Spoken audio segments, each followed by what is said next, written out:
بعد از انتقال رونالدو به النصر، هواداران الهلال کمپینی رو برگزار کردن و توی این کمپین از مدیران تیمشون خواستن هر طور که شده مسی رو به الهلال بیارن.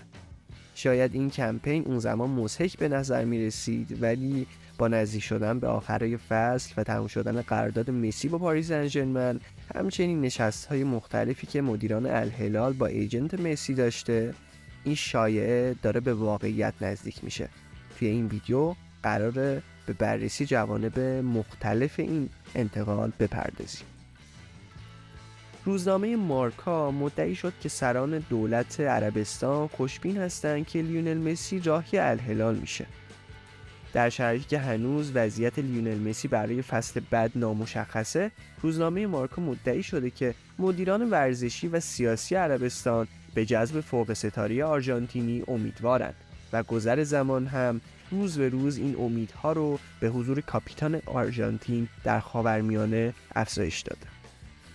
در گزارش مارکا اومده تقویم رو به جلو پیش میره و خوشبینی هم افزایش پیدا میکنه. عربستانی‌ها متقاعد شدن که لیونل مسی قراره که در چند روز آینده و به محض پایان فصل در فرانسه بازیکن الهلال بشه. این پیشنهاد از هفته‌های اول ژانویه روی میز بوده و با توجه به پاسخ مثبت بازیکن آرژانتینی، امیدواری رهبران سیاسی و ورزشی این کشور عربی افزایش یافته. اونا هیچ تردیدی درباره حضور مسی در الهلال ندارن، همونطور که در مورد کریستیانو رونالدو و حضورش در النصر هیچ شکی نداشتن. دولت عربستان میخواست دوئل مسی رونالدو رو تکرار کنه و طبق اخباری که از ریاض منتشر شده این آرزو بسیار نزدیک به واقعیت به نظر میرسه. پیشنهادی که مسی دریافت میکنه بالاتر از پیشنهادیه که توسط فوق ستاره پرتغالی امضا شده و کمی بیشتر از 300 میلیون یوروه. حضور تعداد بیشتری از بازیکن‌های مرتبط با فوتبال اسپانیا در تیم‌های بزرگ عربی یکی از بزرگترین رقابت‌های نقل و انتقالات تابستونی رو به خودش اختصاص داده.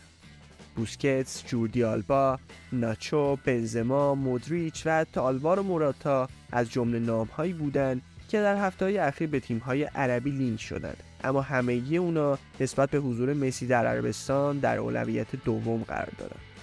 خوشبینی اعراب در تضاد با انتظار و وقفه‌ای که اطرافیان مسی میخوان در مورد آینده اون انجام بدن. چیزی شبیه به اون چه که با کریستیانو رونالدو و تا چند روز قبل از آخرین سفر اون به ریاض رخ داد. علاوه بر این، بارسلونا همچنان به عملیات بررسی و آنالیز صورت‌های مالی و اقتصادی برای دریافت تاییدیه لالیگا ادامه میده. زمان در حرکت و این به نفع بارسا نیست. پیشنهاد اقتصادی این تیم عربی به اونچه که بارسلونا میتونه ارائه بده ربطی نداره. عامل احساسی برای بازگشت به لباس بلوگرانا سنگینی میکنه، اما اصرار دولت عربستان میتونه مسی رو متقاعد کنه که راهی تیم سعودی بشه. نظر شما در مورد این انتقال چیه؟ به نظرتون مسی بالاخره بازیکن الهلال میشه یا به خونه خودش بارسلونا برمیگرده؟